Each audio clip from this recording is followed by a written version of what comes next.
Hi, good morning. Welcome everyone to this first podcast in the series of implementation of the revised early years foundation stage framework and the associated birth to 5 matters guidance. My name is Raman Gurnani and I'm the portfolio manager for childcare at Pearson. Today on the panel, we have Kate, who's the Principal Standards Manager for Childcare here at Pearson, and Donna Gaywood, who's the Project Coordinator for Birth to 5 Matters. Welcome, both of you. It would be good if you could introduce yourself, please. Kate? Oh, thank you. Yeah, welcome everybody. As Raman mentioned, I'm Kate Elsmore. I'm the Principal Standards Manager for the Early Years sector here at Pearson. I'm responsible for maintaining standards across all early years qualifications from level 1 to 5, taught at pre and post 16, in work-based learning and in higher education as well. Both my practical and academic background is in the early years. I've got experience within nurseries, primary, secondary, FE and HE settings as well. So yeah, thank you, welcome. Over to you, Donna. Hi, yeah, I'm Donna. I'm working for Birth to 5 Matters. I've got a long teaching heritage. I'm a teacher by trade. I've taught in primary schools. I've taught all children from 0 to adults, actually. My most recent role was working in the local authority as a children's centre teacher, working with children who've had a bit of a bad time. So most of my work prior to this was working with children who had social, emotional, mental health needs. But I also have worked as advisory teacher, etc., etc. But today I'm in my Birth to 5 Matters capacity in the early years. Thank you, Kate, and thank you, Donna. So I'm sure you all are aware of that the new Early Years Foundation Stage Framework came in effect from 1st September 2021 this year. And there have been a few changes and we will highlight those changes, but today we will be mainly focusing on the early learning goals and the use of observation, assessment and planning. As I said, there is no immediate changes to the qualification. So although there are changes in the early years foundation stage, the Pearson qualifications do not require any changes at the moment, but we would like to emphasize that any teaching, any learning and assessment must be based on the revised and the most up-to-date standards in childcare. So just to bring to your attention, the key areas of the changes in the early years foundation stage are the prime areas of learning and development, where the focus on early language and development has been brought forward, and extension of vocabulary. There is some minor changes in safeguarding and welfare, and the requirement of oral health, good oral health of children has been added to the safeguarding section. There are some minor changes in assessment arrangements, but that is more about statutory assessment to be carried out with pre-reception children.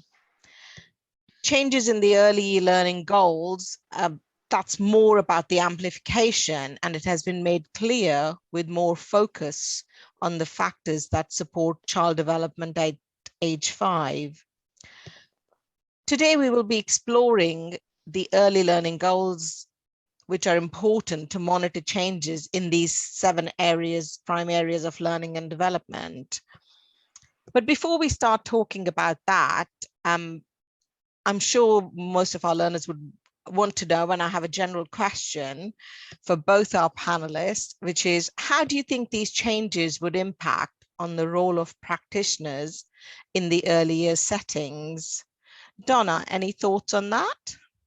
Well, I think, yeah, I can I can answer that. I think the changes have been, there's been a move away from a lot of paperwork, and I think people are realizing that practitioners have often spent a lot of time making notes, creating documents that maybe they haven't needed to. And I think because of that, and because there's been a move away from overly assessing children. So I think Ofsted are looking for children to be assessed when they come in to have a starting point. But other than that, the only statutory requirements are at 2. And then again at the end of foundation stage. And because of that, I think it's going to put more emphasis on the practitioner spending time with the child, making relationships with the child, and actually knowing their key children. And so I think the emphasis, the changes have placed more emphasis on the relational elements of teaching and learning. Thank you. Kate, have you got any thoughts to add, please? No, I think Donna's summed it up well. It really is about, you know, and as Donna said about Ofsted, you know, these early years practitioners know these children and they know them well, you know, and, you know, it doesn't need to be endless amounts of paperwork to justify their understanding of that child, and, you know, to take away time with that child to complete this paperwork seemed futile, really. So yeah, it's really about spending more time with that child, I think, and away from paperwork. Can I also add? Sorry, Raman. Can I also add to that? I think you know, to set this in context, you know, we're in a pandemic, coming out of a pandemic, and there is a sort of a narrative, a sort of a catch-up narrative that children need to catch up. But what we also know is that a lot of children are struggling with their speech and language, and you mentioned some of the changes are on developing those kind of early language skills, you know, with a more emphasis on those early language skills, and the impact for the practitioner is going to be that there will be more emphasis on that. And again, what we know is that children learn conversation skills through interacting with their peers and through interacting with the grown-ups in their setting. But the emphasis will be on not just providing play activities or kind of teaching in inverted commas from the front, but it will be in that kind of co-constructing of learning, that sort of working with children in their learning as well. I think that will it just changes the emphasis slightly for the practitioners. Absolutely, yes. So yes, that was going to be my next question, Donna, in terms of the main changes. So you've answered it, kind of moving on to that was, so in terms of the main changes with respect to meeting the early learning goals, how these can be achieved. So I think you've kind of partly answered. So as we said, there are key changes in communication and language, personal, social and emotional development, physical development, literacy, mathematics, and understanding the world and expressing arts and design. So what do you think the main changes in respect to these to meet the early learning goals? Any thoughts on any of those key changes that are there? So an example that you used already in developing vocabulary, providing activities that support that learning and development. Yeah, I mean, there's also, I don't know if people realize that there's a new sort of aspect category, I don't know what the right word is, of self-regulation, and that's quite interesting. And for practitioners, it's not, I think it's really important that practitioners understand that's not just about children learning to behave themselves well. It's about practitioners being able to co-regulate with children. You know, when a child's very upset, if the practitioner is able to calm themselves, then the child's heartbeat can, you know, when they're being cuddled, their heart can hit the calmness of the practitioner's heart, and they can start co-regulating and teach the children in that way. And I think that's another key change as well. I mean, just to plug Birth to 5 Matters, if anyone doesn't really understand about that, those kind of processes of attachment and co-regulation, it's all to be found in the Birth to 5 Matters document, just to say. No, thank you. Yeah, no, Kate, any thoughts on those main changes? And do you know what? And I was reading about that few weeks ago, actually, Donna, and I think that's even more important when we've had the last 18 months of a pandemic where social distancing has been at the forefront of everyone's mind, and even more so within the early years. And there's been lots of practices and lots of processes in terms of how we support children's personal, social and emotional development and their mental health. So I think this has come at a fantastic time as we move into the new academic year, as children return into nurseries and schools, definitely. But yeah, it's really interesting. Yeah, and also, I mean, it is probably worth saying that practitioners in settings, their own mental health has been really impacted by the pandemic, hasn't it? And that idea, I mean, I was saying, I can't remember who I was saying it to the other day, but I think this idea, if we can understand how practitioners support children to co-regulate, it gives practitioners permission to look after themselves. They've had a really difficult time, and and if what we know is, if you have happy staff, you have happy children, and it's just a slightly different emphasis. It is. It's been worrying, I think, isn't it? And it's doing the right thing as a practitioner during these last 18 months, and the welfare of yourself, of the child that you're in, you're with. So yeah, it's really important. Yes, absolutely. No, you're absolutely right. So yeah, I think the focus that you both have mentioned is obviously from the pandemic, but going forward, as Donna, you said, is to meet all these changes that are there in all of the 7 prime areas can be achieved through good observation, assessment and planning. And that's the key to for any practitioner, to use that cycle that's demonstrated here to make it effective to support that child's learning and development. Yeah, absolutely. 100%. So today we are again mainly focusing on that observation element of the and assessment and planning. Obviously that goes, it's a cyclical process. So I'm sure some of our listeners would want to know, why do we assess children in the earlier setting? It's a simple question, but an important one.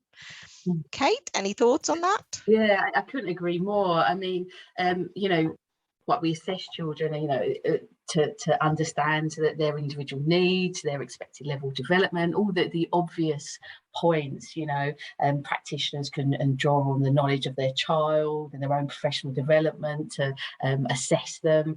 It can provide, assessment can provide professionals from outside agencies with crucial information to support children, perhaps with social and emotional learning, medical needs. So assessment is paramount. And I think for me personally, I think and it's encompassed within the early years educator criteria and the early years practitioner criteria, is the importance of assessment and working with parents.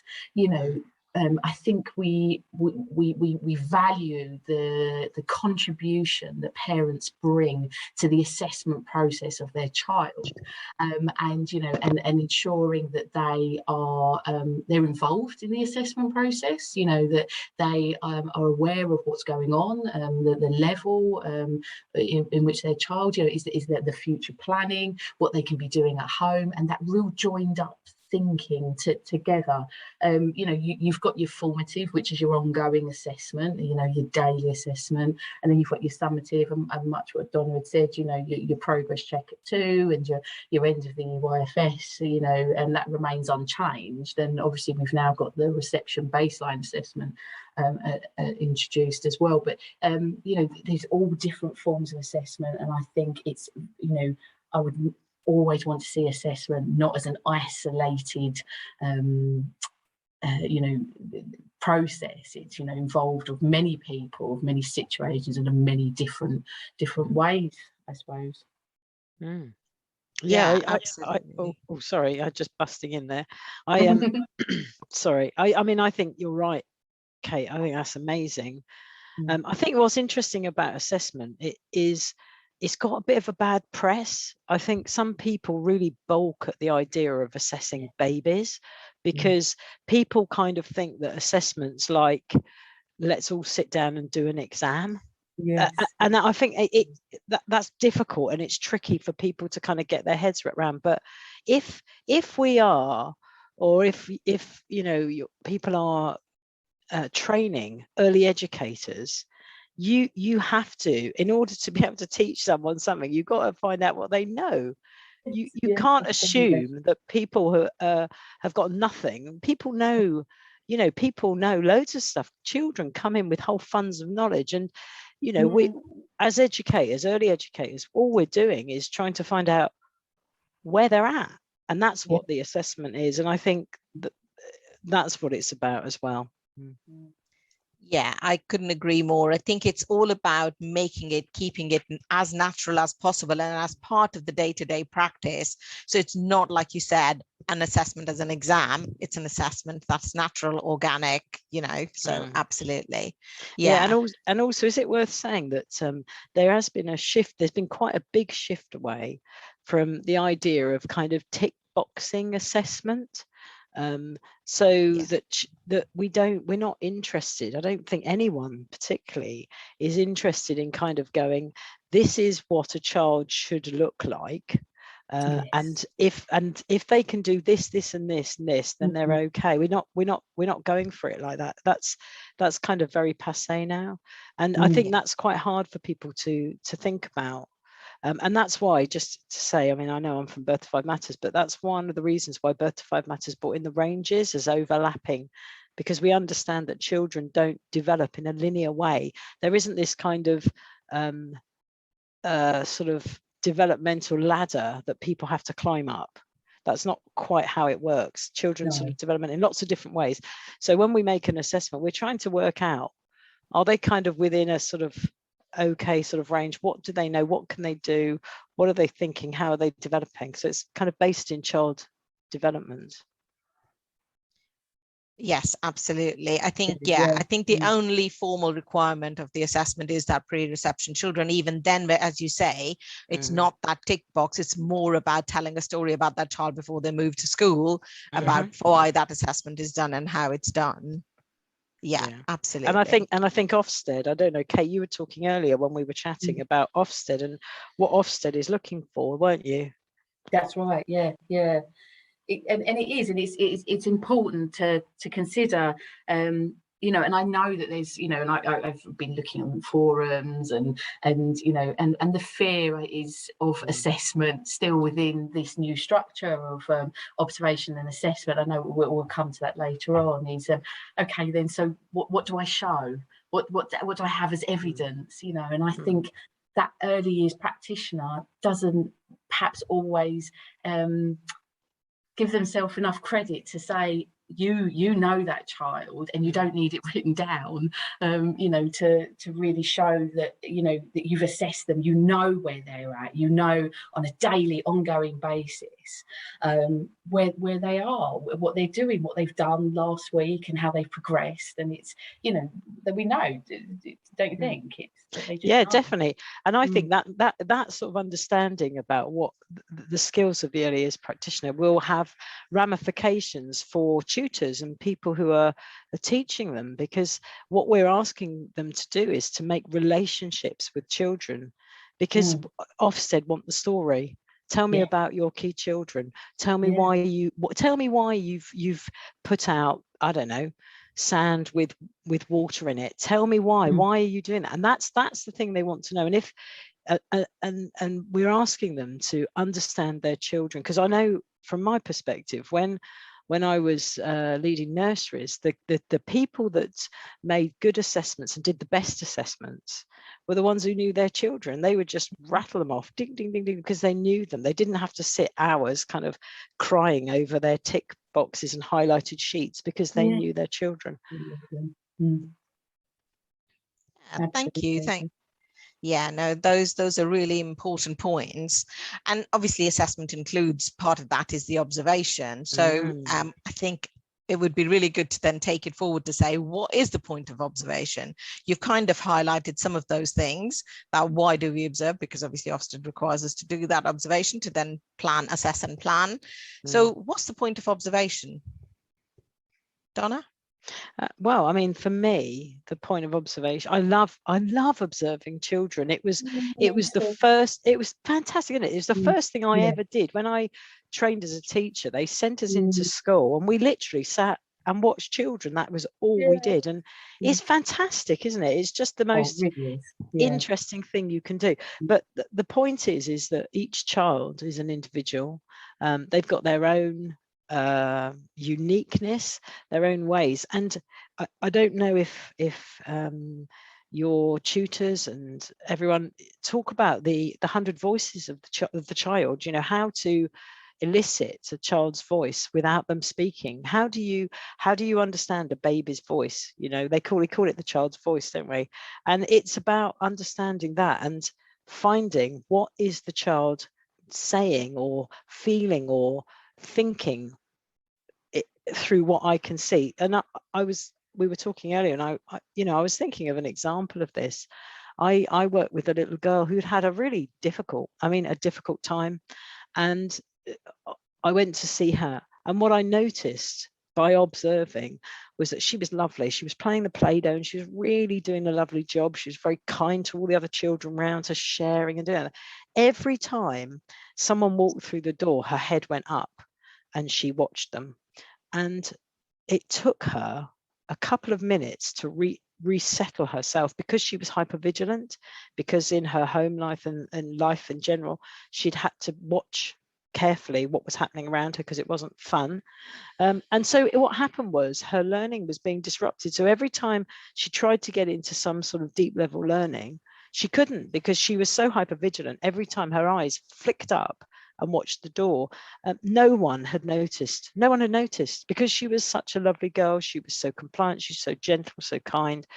But actually that had an impact for her long-term outcomes, because her learning, because of her hypervigilance, was being it was being disrupted. So through the observation, that the staff and I came up with this plan that we would reduce the amount of ins and outs, and everyone would tell her where they were going.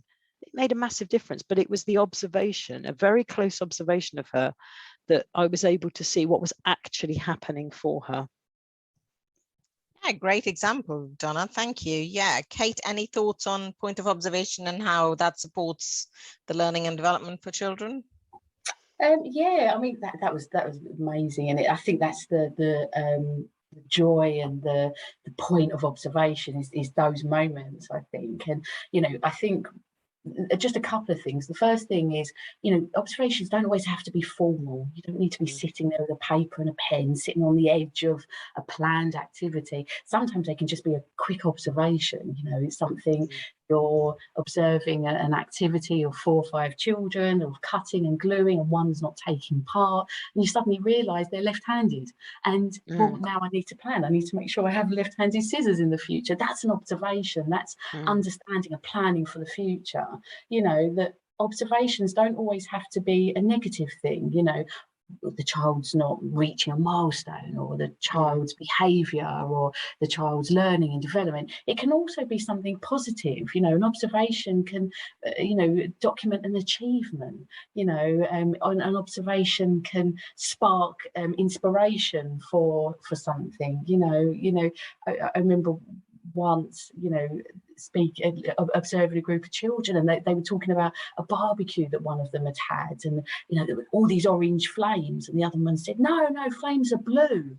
No, flames are orange. And it just sparked a great activity that we had the next day, just based on this discussion. And they were absolutely mesmerised by the idea that flames could be orange and some flames could be blue, and the reasons why. And it was fascinating. That was all on the backdrop of just a simple observation of children playing in a role play area and having discussions of what they've done at the weekend. So I think, and that goes on to support that learning and development quite nicely. And I think we just have to remember that observations can both can inform so much, I think. Yeah, really. I think that's right. Okay, you just actually sparked something in my mind, and because they're kind of informal and formal, aren't they? You can have formal observations, but informal observations as well. And I always remember, I always go back. I can't help myself, but I think the relationship you have with your children as a key person is often forms the basis of those. You know, I can remember one very, very, very good key person, and she came and saw me and said, I don't know, there's something wrong with this child. What is it? I don't know. There's just they've just got a look on their face. I was like, okay. And I mean, I don't know, maybe they needed the toilet or something, who knows, you know, but she was so tuned into that child that she could pick up those nuances because of her. And again, like you said, Kate, it's not necessarily sitting down and writing. Although I have to say, I do love a lovely, good written observation, a good learning story. I love, but there's a place for both, you know, there's a place for both. Yeah, absolutely. And I think it's just, you know, as you're starting your career, you know, and whatever level or whatever, you know, point you are at, you know, the observations, I think, I know for me anyway, when I started my journey, I looked at observations as formal, and I had to be sitting down there, and I couldn't understand that an observation could be just something very simple, very thing. But there is a place, like you say, for both in early years, and continues to be. Yeah. I can remember, actually, that's really funny. I was teaching, I was sharing a class with someone, and I noticed this lad kept coming up to the well, in those days it was a blackboard, and just like going about 2 inches from the blackboard to look at it. And I said to my colleague, have you noticed this chap? He keeps coming up to the blackboard. I don't think he can see. I think he needs an eye test. She went, I haven't noticed. She hadn't observed that. I noticed. He went, an eye test, needed glasses. But it's those sorts of observations, isn't it? It's like, why would a child come and put their nose on a blackboard, really? Absolutely. And it was because he couldn't see. Yeah. Absolutely.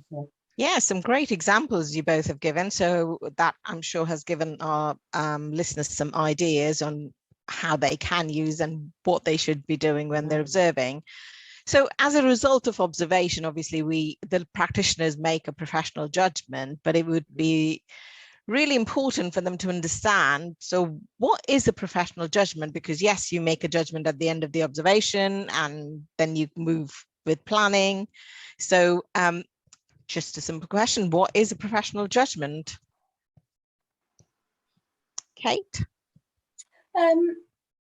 Well, you know, professional judgment, you know, you can apply that to any sector, any area of work. But I suppose within early years, you know, it's about knowing and understanding development milestones, you know, expectations, the early learning goals, and then how these are judged in a professional environment, you know, how you implement those that are inclusive, that they're free from bias and discrimination, you know, and that for me is the most important part of professional judgment. Is you can have all the knowledge, you know where a child is it should be expected, you know, and go back to what Donna said, you know, we're not linear, we're really looking at the child as a whole, that they're unique, that you know, and drawing up this picture of them that isn't you know, bias of attitudes, of anyone else's thoughts or opinions. You know, we were discussing earlier something as simple as, could you observe that child? They're really great, I reckon. Their sister was fantastic, you know, at whatever, at drawing. You know, it's about that then thought taking over your mind when you go to observe their brother, and making then, you know, planning and thoughts thereafter based on that that bias, probably. So it's really about having that judgment that is ultimately free from bias. I suppose I'm going over that same thing, because I think it's really important. Oh, sorry, go on. You carry on, Roman. No, that's fine. It was, I was going to say that is so important, because you are a professional working in the early years practice. So it's important, like Kate said, about the inclusivity, but at the same time, making that differentiation, you know, to make sure that if there are two children, and not comparing, not having that bias, even if they're brother or sister, or even to any two children in the nursery of the same age. Yes. Yeah. Yeah. Can I add to that? I mean, I think we need to sort of go further, because I don't think it's reasonable to suggest that we don't bring our biases and prejudices. I think we do, because we're humans and we all look through our own lenses. And I think that's where reflective practice comes in. I mean, we all bring with us our own funds of knowledge, and we have our own perspectives. You know, I'm a white woman. I come from a certain background, and I bring that to the table when I observe children. You know, an economic, a certain economic background or whatever, and I have my own things. But we all bring that, and I think it's really important to reflect and think about what we bring to the table when we observe children. We look through certain lenses. I mean, I'll go back to Birth to Five Matters. I was part of the working party, the Inclusion and Equalities Working Party, and we need, if people want to have a look at it, have a look at that section. It's a good section, and it looks at things like anti-racist practice and inclusive practice, because we do bring things to observation. And I'll give an example. I used to work in an area where there was a big traveling community, and I worked with the traveling education people with a couple of children that were in the nursery that I was in at the time. And some of the staff in that nursery had real issues with the traveling community, because they lived in the area. There was a lot of stereotyping going on, and it was very, very difficult for them to be able to even think about the children without those things coming. Now, I would say that I'm a very liberal sort of person. I would say I didn't have those prejudices. However, I had a meeting with one of the parents, and I completely misjudged that meeting, because I tried to present a written document. I didn't think that they wouldn't be able to read. It didn't even occur to me, because I was just ignorant. And there was a lot of things that I needed to reflect upon, the staff needed to reflect upon, which all comes into the observations that you're making of children. And that's a really important thing to think about. Yes, thank you, Donna. Yeah, so that was, again, another great example, because like you said, we all just come with our preconceived ideas and then follow a process without thinking about the child or the family. So yeah, professional judgment or professional practice as a whole, using the reflection, improving on it, so is always key point. So the other point, sorry, just to say, I mean, it might be worth pointing out, the other thing that's it's a really tricky balance when you're talking about professional judgment, is this kind of idea of professional distance, because I personally am 100% for a kind of loving pedagogy, a way of really caring and loving and relational practice. But there also comes a point where you have to have a professional distance, because your role is primarily an educator, but also when it comes to say, if you're involved in any safeguarding sort of occurrences, you need to have that professional distance.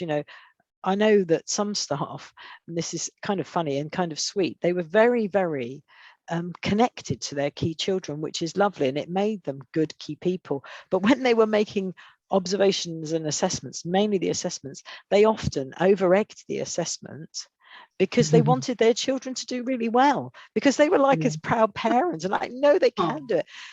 But actually, if you took, I can remember saying to them, look, if you take this child outside of your assessment of them and you place them where someone doesn't know them, they won't see that. Yes, they can do that with you because they're comfortable and they're in relationship with you, but so there has to be a sort of a professional distance as well as a professional judgment. But it can't really, it's one of those tricky balances when you believe in a relational, loving way of operating as well. Absolutely, yes. No, I completely agree with that. It is important to think about the child as a whole, as you said, and can this child do everything that they do with you outside of that scenario or the situation? So that is your professional Yeah, because what opinion. we know is they do more at home than they will in an early education setting. Of course they Yes. will, you know. So when I've often been in a situation where I'm advocating for parents because the setting is saying no, they don't do that here, or we don't see that, and they are almost implying that the parents are lying. And it's like, no, they probably aren't lying. The child is probably much more relaxed at home.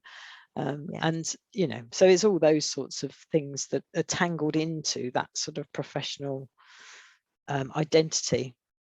Yes, Yeah, absolutely. no, I just come in there. Is that I just add one last little thing?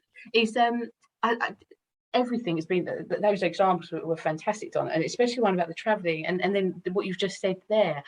You know, and we can often hear as well, when you hear from parents saying, I can't believe that my child sits down, I've seen photos of them eating at nursery, they don't do that at home. So you can hope vice versa as well. Yeah. And so, and your example with the travelling fan, and it always comes back to a working relationship with parents, with outside agencies. It's really that, you know, that whole Bronfen-Brenner approach, isn't it? It's that everyone can bring something to the table, can add something at any point, and it's that professional judgment from everyone, isn't it? It's a judgment from everyone that makes up that professional judgment. So I'm a real advocate as well for working with parents, and I think they, as well as the early set, really can, that joined up can bring something to the table. 100%. Absolutely. Yeah. Yeah. And no. also it's not worth it. I mean, I know we're going off topic, sorry Raman, but you know, it's worth pointing out that the children bring something to their own assessments too. They bring their own fund of knowledge to what's going on, you know. So a professional can make all the judgment they want in the world. You know, I was working with a child and I was asking them to take photographs of what they liked about nursery, and their teacher said they won't understand you. And this child, because they were bilingual, this child completely understood. And we had a very non-verbal, and he was very clear about what he liked and what he didn't like, and he demonstrated it. But he brought his own stuff to the table as well. Oh, that's lovely. Yeah, that was a great tip. So yeah, that was going to be my next question. So how can a practitioner improve on what they're doing? So you've kind of given some tips involving the family, involving the child themselves, involving all the other partner agencies, or or where the child is going, because the child might be going to grandparents. So getting the input from all of those people about what child can do in different situations, in different environments. And I think the observation electronic tapestry does allow that, because people now, parents and grandparents, can share the child's achievements at home, and child nursery shares what the child's achievements at nursery. So I think it kind of, that shared knowledge of that child is really important in supporting that child as well. So if you have any other tips for our early years practitioners on how they can improve in this assessment, observation and planning, it would be good if you could share. I mean, shall I go first, Kate? Is that all right? Yeah, go for it. Yeah. I mean, you know, I think what's hard about working with very young children, I mean, I think it's hard working with any aged children, is that you have to be available for them. And I don't know if you know, Kate, I bet you do, that what often happens is, particularly in baby rooms, is that people go and hide in the kitchen because you know, they find lots to do in the kitchen because they're just done in, you know, because they have to be emotionally available for children all the time. And in terms of improving what you're currently doing, you know, we're talking about observation where you're in relationship. It's very relational. I would say if you're leading a nursery, or is allowing staff to have time to just reboot.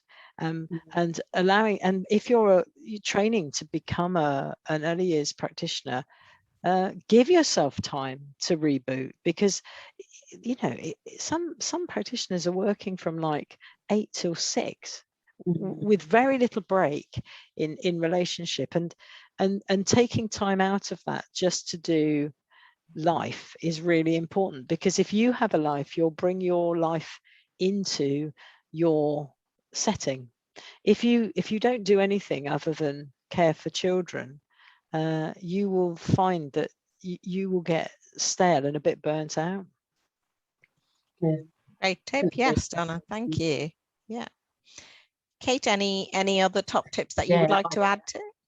Absolutely. I mean, I couldn't agree more with that, and and it is difficult, it's especially at that age. And so when I was thinking about this, I was thinking probably sort of like maybe older as well. It's tricky. Where I think that for a long while now, it's been about planning, sticking to that planning, writing it all down, and spending so much more time when like the example I gave a little bit earlier about running with something that a child has spoken about. And don't be afraid to say, well, no, I had painting planned for the next hour, but they've just told me that they went to the zoo at the weekend and they were really interested in the animals. And do you know what? It's got a bit sunny outside. How about we go outside? It's okay to go off plan, I think there's such a, well, I've got to get this done, I've got to get that done, I've got to get that done. And it's all, how do we do that? And do you know what? It was meant to rain today. It's now sunny, or a helicopter's just landed outside. Should we all just put our things down? I know we're in the middle of snack time, but come on, let's go out and have a look at this helicopter. It's just landed. And, to have confidence in your professionalism and in your ability, because everyone else does. I think often it's not always reciprocating. Just be brave and strong to say we can do this. And I think that comes from not just the practitioner, but obviously wider than that as well. But just to be okay to go off plan, I think is definitely. I think definitely. And the other thing, I think you made me kind of reflect, and I think it's really important to engender a real team spirit when you're working with young children, so that everyone works together. And when you're observing children, it's really important that you observe all the children. You don't just stick to your key child, that you're just very observant, and that you work with your colleagues, because I might be looking at a child and go, oh, I don't know, I think this and this, they seem to be interested in that and that. And then you, Kate, might look at them and go, no, I had this amazing conversation while we're in the toilet and they told me this and this. And it's kind of doing that, working together and working as a team, and infusing it with enthusiasm and joy rather than drudgery, because children learn best when there's joy and excitement about learning. So if you, as a practitioner, a lecturer, are a lifelong learner who are interested in the world, you will give that interest to other people at whatever level you're working with. If you're working with babies, whoever you're working with, whether you're working with 18-year-olds, you will give that joy of learning and love of life. And that's what is important, I think. Oh, absolutely. Do you know what? I think it's the only thing with a podcast. I wish you could see me smiling and nodding away. Yeah, absolutely. Yes, absolutely. Same here. I took that as, that we always talk about the behaviors or what we expect from early as practitioners. And my key take from listening to you both was just being brave and have a confidence and believe in yourself and what you're doing. So that's the key point. Absolutely. No, thank you both. That was really useful. So just moving on, I think it's really important. I know you've shared already some of these things, but I think to summarize, to think about when we're observing, assessing and planning, the key elements of it, the key things practitioners or teachers even, or tutors should need to remember. So I think it would be really good to talk about some of these key things. I think we've talked about throughout this, but just to bring it to kind of put it in the context of early learning goals and meeting through observations. So Donna, any thoughts on, I know we've got this on the slide already, if you want to pick up a few points.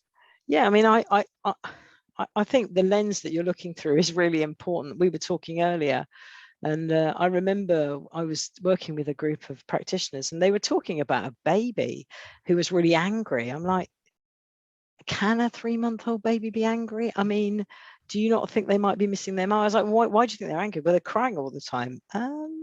maybe they're missing their mum. But the lens they were looking through, those practitioners, was they were thinking, oh my gosh, this is really hard for me because I'm in a room with a screaming baby, which it is. But they were assuming that baby was angry. And I think the lens you look through is really important. I always do think it's important. It's important for children to just, I said before about thinking about what you see is often defined by how you look, if that makes sense. Yeah, absolutely. No, it does make sense. Yeah. Kate, would you like to pick up? Oh, sorry. Yeah, go on. Kate, you carry on. Go on, Donna. Well, the only other thing is what's really important about observation, I don't know, I can't remember. There was a little lad, I don't know if you remember, and I'm coming from this because obviously I used to work with children who'd had a bit of a bad time, but there was a little boy, he was a Polish little boy, and he actually, this is not very nice, but he actually starved to death. And his teachers did not notice, but he was actually taking food out of the dustbin because he was so hungry. But they kind of put it down to, they believed what the mum was saying, that he was a bit strange, or I don't know. But children don't just go rummaging around in dustbins to eat food. They didn't notice that he was losing weight because their eyes were so focused on, he's got to learn to, I'm being a bit disingenuous to those colleagues of mine, but you can get so focused on, they've got to learn to read and write, and they've got to learn to do their maths, and those things are desperately important. But you have to keep looking at what is actually happening for that child. And that's why we talk about capturing the voice of the child as well. When you're looking, it's not just about those things, because you practitioners are the first port of call for those children often. And we need to be able to see what's actually happening for children. That would be my take, having looked at those pictures. Yes, thank you. Kate, any thoughts from you on? Just firstly, just what Donna was just saying, and it's that's so important. What powerful example of possibly a child's voice, but he never came out to say, I'm hungry, I haven't eaten, but I'm going to show you in the best way I know that I'm hungry. And it's about that. It's not always going to be verbally. It's not always going to be, can I sit you down? I'd like to tell you that I haven't eaten. They're not going to show you their needs, their wants, their joys, their sadness in the way that you possibly would expect as an adult to. And so it is always about observing those things, such as what you said, Donna, rummaging through things that it's always about looking out and looking and being an advocate. I think you said about that as well, Donna, earlier on, about advocating for that child, advocating for that parent, doing, if we look at that first, the child's context, that Jonathan Brenner, that everyone involved in that, and there is so much support out there now that it's just important. It's just, don't expect the unexpected. Don't think it's going to be right there in front of your face. You sometimes may have to search for it, and that's always through observing, that continual observation. All the time. And I think as well, it's about kind of reframing things, isn't it? Like, if a child likes chucking things around, which they do, don't they? They love chucking things around.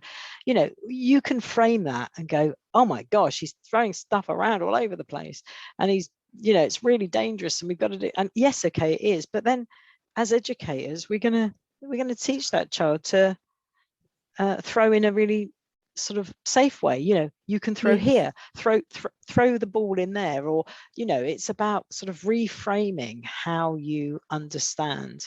It's taking the observations and kind of reframing them so that they become positive learning opportunities. Absolutely. Yes. No, that is really important. Yes. Just some of the other points that we have talked about before, and I think you've again said about, it's not, Kate, like you said, it's not always about going to be verbal. So taking note of those non-verbal communications as well, like that child going and picking things and rummaging through the bins. of making sure that you're including part of that, all of that as observation as well. So some of the other things that we talked about before when we were talking about the professional judgment was also about having that professional relationship. Would any of you like to expand on the importance of the relationship with children? Kate, do you want to? Yeah, sorry, I've gone off the thing. Donna, are you okay? I can. Sorry. No, but yeah, no, I mean, yeah, sorry, no, of I've gone off course, the thing. no, it's okay. I mean, I would say that relationship is key. It's absolutely key. If you think about, I'm just thinking about babies, you know, when you're looking after babies, the most important thing is that you have a relationship with them, that they trust you.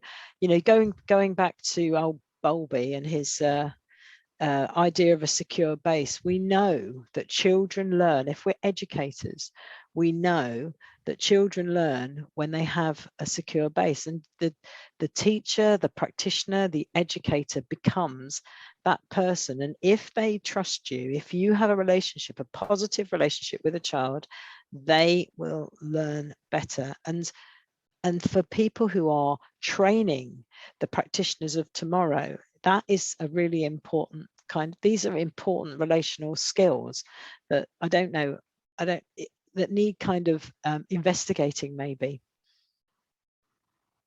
Absolutely, yeah, yes. sorry. Yeah, and I think that you just touched on there about current learners. You know, it's about start of your journey, the start of your career here. It's okay to ask questions. It's okay to not always know the answer, and you know, to seek support from those within the setting that you're in. You know, if you're uncertain, if you're concerned or worried, don't take that upon yourself. You know, share that. You know, there's a wealth of knowledge, a wealth of understanding out there, and you know, and share that. I think my advice to learners is share, you know, with them and seek support all the time. Definitely. Yeah, absolutely. So that relationship is not just with the children, but also with your team workers as well, you know, and Definitely. the people that you work with. It's really important. Yes. The other thing is people can practice observing, can't they? I mean, I love observing people. My dad is a people watcher, and he's taught me since I was a child to watch people.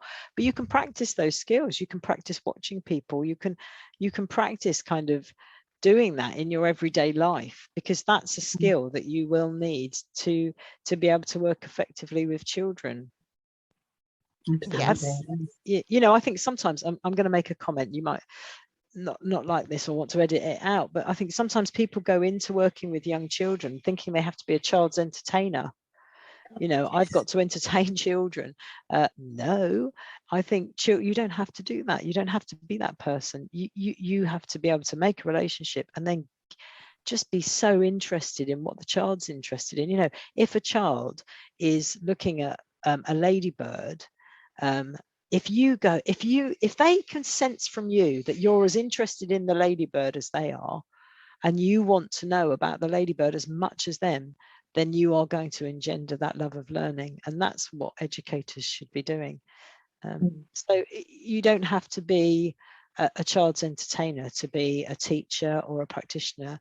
You just have to be someone who's passionate about learning and understands that education is something that can expand children's lives and lifelong learning. Yes. Absolutely.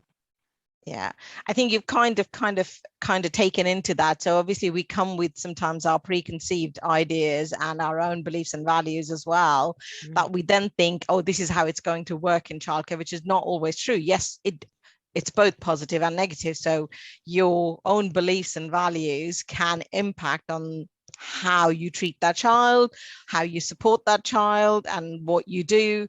But at the same time, like you said, you don't want to be just that entertainer. You don't need to think and just apply that. There is more to it. So understanding the child's needs is really important. Yeah, absolutely. And seeing them as a, you know, kind of seeing the child as their own person, you know.